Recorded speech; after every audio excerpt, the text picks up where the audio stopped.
Good morning students. Welcome to our 11th economics class. இன்றைக்கி நம்ம எக்கனாமிக்ஸில் first lesson என்ன அப்படின்னு பார்க்க போகிறோம். அதுக்கு முன்னாடி உங்கள் புக்கில் வந்துட்டு முன்னாடி என்ன கொடுத்துருக்காங்க அப்படின்னு சொல்லிட்டு பார்க்கலாம். ஸோ இந்த எக்கனாமிக்ஸ் படிக்கிறதுனால உங்களுக்கு என்னென்ன வேலை வாய்ப்புகள் இருக்குது, எந்தெந்த காலேஜஸில் நீங்கள் அடுத்து உங்கள் ஹையர் ஸ்டடீஸை வந்து கண்டினியூ பண்ணலாம் அப்படிங்கிற இந்த டீட்டெயில் எல்லாமே நம்ம புக்கில் இருக்குது. சரியா? அதாவது Delhi school of economics, Jawaharlal Nehru, IIT Kanpur, இந்த மாதிரி ஐஐடி மெட்ராஸ், இந்த மாதிரி எல்லா இடங்கள்லையும் நீங்கள் ஆர்ட்ஸ் குரூப் முடிச்சுட்டு உங்களோட ஹையர் ஸ்டடீஸை கண்டினியூ பண்ணலாம். சரியா? எக்கனாமிக்ஸ் லெசனில் பார்த்தீங்க அப்படின்னா என்னென்ன கண்டென்ட் இருக்குது அப்படின்னு பார்ப்போம். அதில் first lesson introduction to micro economics. Second one பார்த்தீங்கன்னா consumption analysis and production analysis, market structure and pricing, அடுத்து டிஸ்ட்ரிபியூஷன் அனாலிசிஸ், இந்தியன் எக்கானமி அப்படின்னு சொல்லிட்டு கிட்டத்தட்ட ஒரு 12 லெசன்ஸ் இருக்குது. இன்றைக்கி நம்ம ஃபர்ஸ்ட் லெசன் பார்த்திங்கன்னா மைக்ரோ எக்கனாமிக்ஸ் பார்க்க போகிறோம். அதனுடைய இன்ட்ரொடக்ஷன் என்ன அப்படின்னு பார்ப்போம். இதில் பார்த்திங்க அப்படின்னா டெய்லர் கோவன் அப்படிங்கிறவர் என்ன சொல்கிறார் அப்படின்னா, எக்கனாமிக்ஸ் இஸ் எவ்ரிவேர் அப்படின்னா எல்லா இடங்கள்லையும். சரியா?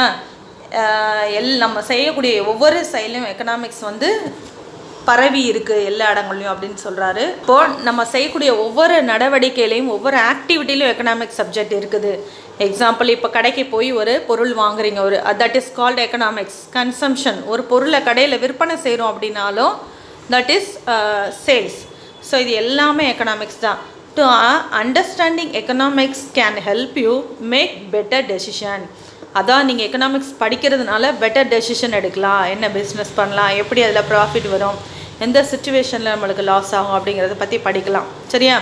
லீட்ஸ் ஏ ஹாப்பியர் லைஃப். நம்மளோட லைஃப்பை வந்து ஹாப்பியாக லீட் பண்ணுறதுக்கு எக்கனாமிக்ஸ் பற்றின அறிவு நம்மளுக்கு தேவைன்னு சொல்கிறாரு. இன்ட்ரடக்ஷன் பார்ட் பாருங்கள். அதாவது எக்கனாமிக்ஸ் அப்படிங்கிறது இந்த சப்ஜெக்ட் சம்மந்தமான என்னென்ன புக்ஸ் அவைலபிளாக இருக்குது அப்படின்னு பார்த்தோன்னா, economics introduction economics, basic economics, elements of economics, elementary of economics, fundamentals of economics, இது எல்லாமே அவைலபிள் புக்ஸ் நீங்கள் எக்கனாமிக்ஸ் படிக்கிறதுக்கு. சரியா? இதில் வேறு இந்த எக்கனாமிக்ஸ் அப்படிங்கிறது ஒன்லி சயின்ஸாக இல்லை ஆர்ட்ஸ் சொல்லணும், இல்லை சயின்ஸ் சொல்லணும், இல்லை ரெண்டும் சேர்ந்தது அப்படின்னா ஆர்ட்ஸும் இல்லாமல் சயின்ஸும் இல்லாமல் ரெண்டும் ஒன்று சேர்ந்தது தான் எக்கனாமிக்ஸ். அதாவது இந்த சப்ஜெக்ட் படிக்கிறனால நீங்கள் ஒரு கன்சப்ஷன், அதாவது ஒரு நுகர்வு எப்படி நடக்கும், ஒரு ப்ரொடக்ஷன் எப்படி கொடுக்கலாம், நம்ம ப்ராஃபிட் எப்படி அடையலாம் அப்படிங்கிறத நம்ம தெளிவாக பார்க்கலாம். சரியா? What is the meaning of economics பார்க்க போகிறோம். The term or word economics comes from the ancient Greek word oikonomics. சரியா? இது முக்கியமான ஒன் வேர்டுமா? ஆமாம், ஐக்கோனாமிக்காஸ். சரியா? ஐக்கோனாமிக்காஸ் அப்படிங்கிறது இந்த வேர்டு வந்து எங்கேருந்து வந்துச்சுன்னு நான் லாஸ்ட் வீடியோவில் சொல்லியிருப்பேன். இது வந்து ஒரு க்ரீக் வேர்டு. சரியா? ஸோ இது எக்கனாமிக்ஸ் அப்படிங்கிற இந்த வேர்டு ஏற்படுத்தப்பட்டுச்சு அப்படின்னு சொல்லலாம். சரியா? ஐக்கோ அப்படின்னா ஹவுஸ் ஹோல்டுன்னு அர்த்தம். இந்த வேர்டை பிரிக்கும்போது ஐக்கோ அப்படின்னா ஹவுஸ் ஹோல்ட், நாமஸ் அப்படின்னா மேனேஜ்மெண்ட்டுன்னு அர்த்தம். ஸோ ஹவுஸ் ஹோல்ட் மேனேஜ்மெண்ட் அப்படிங்கிறது ஒரு குடும்பத்தை எப்படி நிர்வாகம் பண்ணுறது அப்படின்னு இந்த லெசனில் பார்க்க போகிறோம். So that is the term economics means management of households. அதாவது ஒரு ஹவுஸ் ஹோல்ட் மேனேஜ்மெண்ட் எப்படி இருக்கும் அப்படிங்கிறத பார்த்துக்கலாம். Next, the subject was nearly known as political economy. இந்த சப்ஜெக்டை முதல்ல என்ன சொல்லியிருந்தாங்க அப்படின்னா பொலிட்டிக்கல் எக்கனாமி, அதாவது அரசியல் பொருளாதாரம் அப்படின்னு சொல்லியிருந்தாங்க. இந்த சப்ஜெக்ட் லேட்டர் 19th செஞ்சுரியில் ஆல்ஃபர்ட் மார்ஷல் எக்கனாமிக் அப்படிங்கிற ஒரு மெயின் சப்ஜெக்டாகவே வடிவமைச்சார். ஸோ லேட்டர் 19th செஞ்சுரியில் எக்கனாமிக்ன்ற மெயின் சப்ஜெக்டாக உருவாச்சு. இது வடிவமைச்சது யாருன்னு சொன்னால் ஆல்ஃபர்ட் மார்ஷல். சரியா? இவர் தான் ஃபாதர் ஆஃப் எக்கனாமிக்ஸ்ன்னு சொல்கிறோம். ஸோ எக்கனாமிக்ஸ் அப்படிங்கிறது என்னென்ன நேச்சர் இருக்குது அப்படின்னா, இதில் ஜேஎம் கீன்ஸ், சரியா, அப்படின்றவர் ஒரு முக்கியமான ஒருத்தர். ஜேஎம் கீன்ஸ் அப்படிங்கிறவர் யார் அப்படின்னா, மாடர்ன் எக்கனாமிக்ஸ், அதாவது இதை பற்றி தெரிஞ்சுக்கிறதுக்கு முன்னாடி who is the father of economics யாருன்னு நீங்கள் தெரிஞ்சுக்கணும். ஸோ ஃபாதர் ஆஃப் எக்கனாமிக்ஸ் யாருன்னா ஆடம் ஸ்மித்து தான். சரியா? இது வந்து கண்டிப்பாக இந்த நோட்ஸ் எல்லாம் நீங்கள் எடுத்துருக்கணும். ஃபாதர் ஆஃப் எக்கனாமிக்ஸ் வந்து ஆடம் ஸ்மித்து.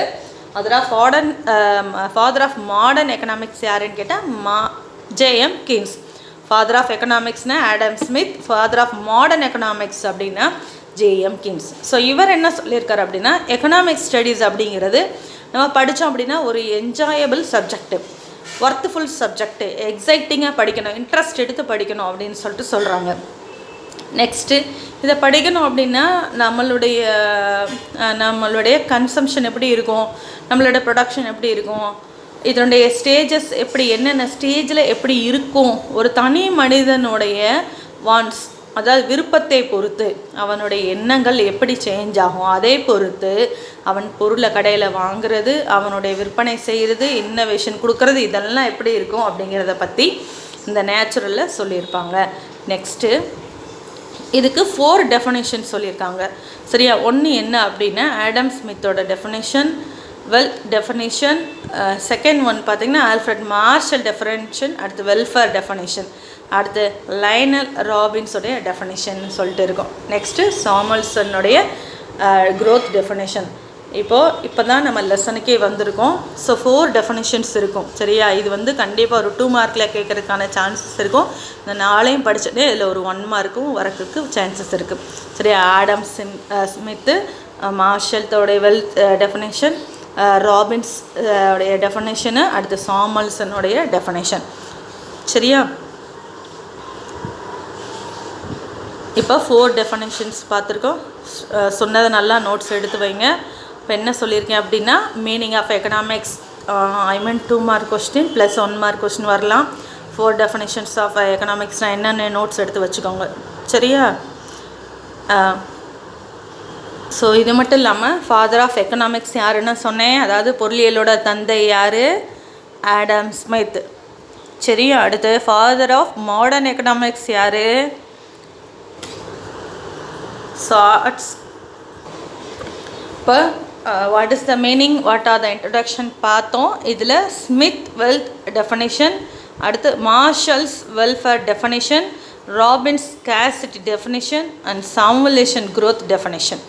இல்லை ஃபர்ஸ்ட் ஆடம் ஸ்மித்தோடைய வெல்த் டெஃபனிஷன் பார்ப்போம். வெல்த் டெஃபனிஷன் அப்படிங்கன்னா செல்வ இலக்கணம்னு சொல்லுவோம். இதை யார் கொடுத்தாங்க அப்படின்னா, it's given by father of economics யார், ஆடம் ஸ்மித்.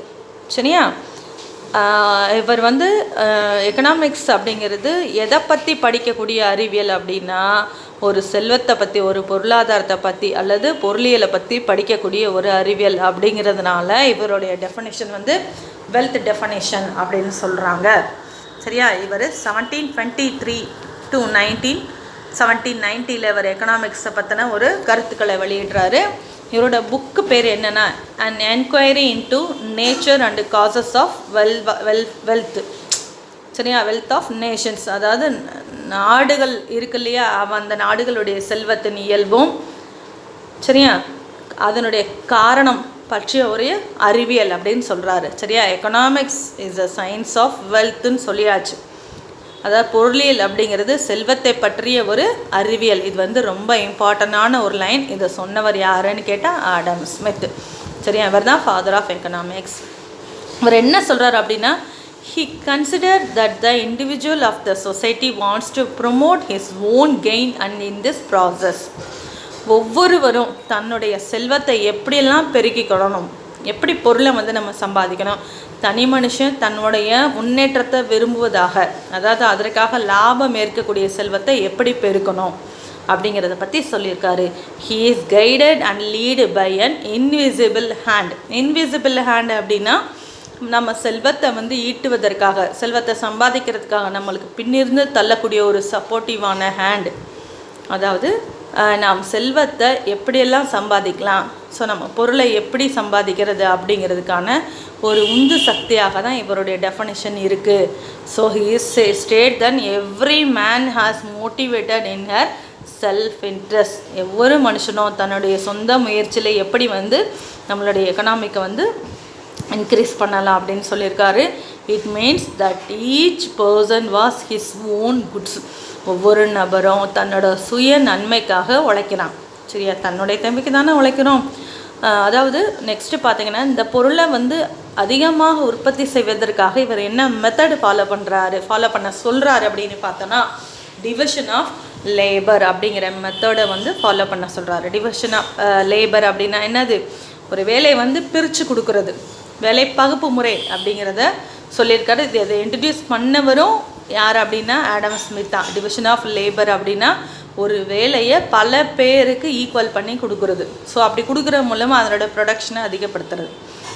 சரியா? ஒரு கார்மெண்ட்ஸ் எடுத்துக்கிட்டோம் எக்ஸாம்பிளுக்கு அப்படின்னா, அங்கே பார்த்தினா ஒரு ஷர்ட் மேக் பண்ணுற இடம் இருக்குது. சரியா?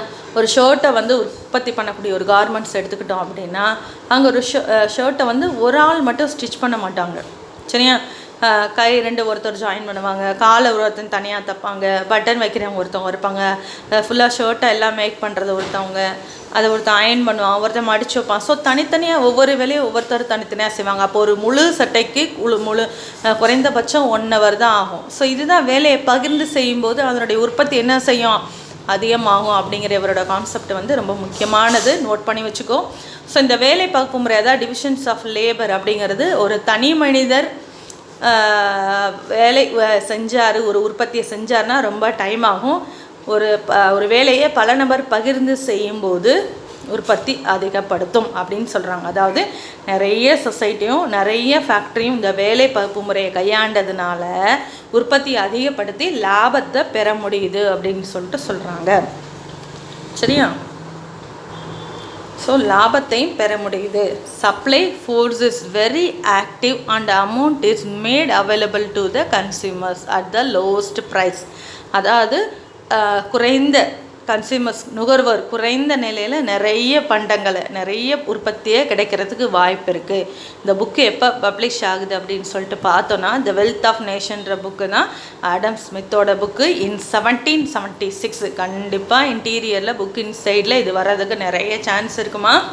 ஸோ அதை மார்க் பண்ணி வச்சுக்க. Has been described as the effective birth of economics as a separate discipline. So ஒரு எக்கனாமிக்ஸை பல நூல்களோடு இணைஞ்சிருக்கிற ஒரு கான்செப்டாக இல்லாமல் எக்கனாமிக்ஸ் ஒரு தனி சயின்ஸாக கொண்டு வந்தவர் யாருன்னு கேட்டால் இவர் தான், ஆடம் ஸ்மித்து தான். சரியா?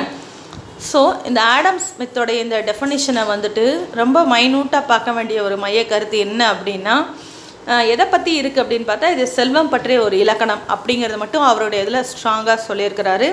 எக்கனாமிக்ஸ் அப்படிங்கிறது செல்வம் பற்றின ஒரு இலக்கணம். சரியா? ஒரு கண்ட்ரின்னு எடுத்துக்கிட்டோன்னா அங்கே ரிச் பீப்புளும் இருப்பாங்க, புவர் பீப்புளும் இருப்பாங்க. அப்படிங்கும் பொழுது ஒரு கண்ட்ரியில் நம்ம செல்வத்தை பற்றி மட்டும் நம்ம படிக்கக்கூடிய அறிவியல்னால் அது எக்கனாமிக்ஸுங்கிறது செல்வந்தர்களுக்கு மட்டுமே உரிதான ஒரு அறிவியலாக ஆகாது. ஸோ அப்போ புவர் பீப்புளும் இருக்கக்கூடிய நாட்டில் எக்கனாமிக்ஸ் சப்ஜெக்ட் நீங்கள் வந்து செயல்படாதா அப்படிங்கிற ஒரு கொஸ்டின் வந்து இருக்குது. ஸோ அதனால் என்ன பண்ணுறாங்க அப்படின்னா, எக்கனாமிக்ஸ் அப்படிங்கிறது செல்வத்தை பற்றி மட்டும் படிக்கக்கூடிய ஒரு அறிவியல் கிடையாது. ஸோ அதை கிரிட்டிசைஸ் பண்ணுறாங்க. ஸோ அது கிரிட்டிசிசம் அப்படின்னா அதை பகுத்தாயிருது, குறை சொல்கிறது, எனக்கு நல்லதா கெட்டதா அப்படின்னு சொல்லிட்டு டிஸ்கஸ் பண்ணுவோம்ல. ஏதாவது ஒரு விஷயம் சொல்லிட்டு அதை பற்றி பாசிட்டிவாக நெகட்டிவாக வருது இல்லையா? ஸோ அதுதான் கிரிட்டிசிசம். ஸோ இதில் என்ன இருக்குது அப்படிங்கிறத சிம்பிளாக சொல்லணும் அப்படின்னா, இது செல்வத்தை பற்றி மட்டும் படிக்கக்கூடிய ஒரு அறிவியல் இல்லை அப்படின்னு சொல்லிட்டு நிறைய எக்கனாமிக்ஸ்ட் வந்து இதை வந்து கிரிட்டிசைஸ் பண்ணுறாங்க. இதில் ரொம்ப முக்கியமானவங்க யார் அப்படின்னு கேட்டால் ரஸ்பின் அண்ட் கார்லே அப்படின்னு சொல்கிறாங்க. Regarded economics as a dismal science, pig science அப்படின்னு சொல்கிறாங்க.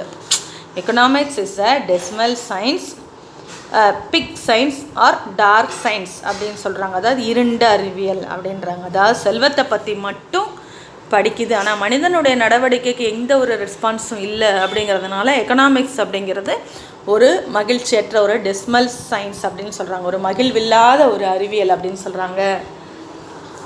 சரியா? ஸோ இருண்ட அறிவியல் அப்படின்னு சொல்லிட்டு இவங்க 2 பேரும் சொல்கிறாங்க. இவர் அதாவது ஆடம் ஸ்மித்தோடைய டெஃபனேஷனை வந்து கிரிட்டிசைஸ் பண்ணதில் ஒரு சுயநலமான அறிவியல், ஆடம் ஸ்மித்தோட கருத்து வந்து சுயநலமான அறிவியல் அப்படின்னு சொல்லிட்டு கிரிட்டிசைஸ் பண்ணியிருக்கிறாங்க. சரியாம்மா? இன்றைக்கி இது வரைக்கும் போதும். நெக்ஸ்ட் கிளாஸில் இதை டீட்டெயிலாக பார்க்கலாம். சரியாம்மா? தேங்க்யூ. இதில் ஏதாவது டவுட் இருந்துச்சுன்னா any time you can call me, I clear you. Okay, தேங்க்யூடா.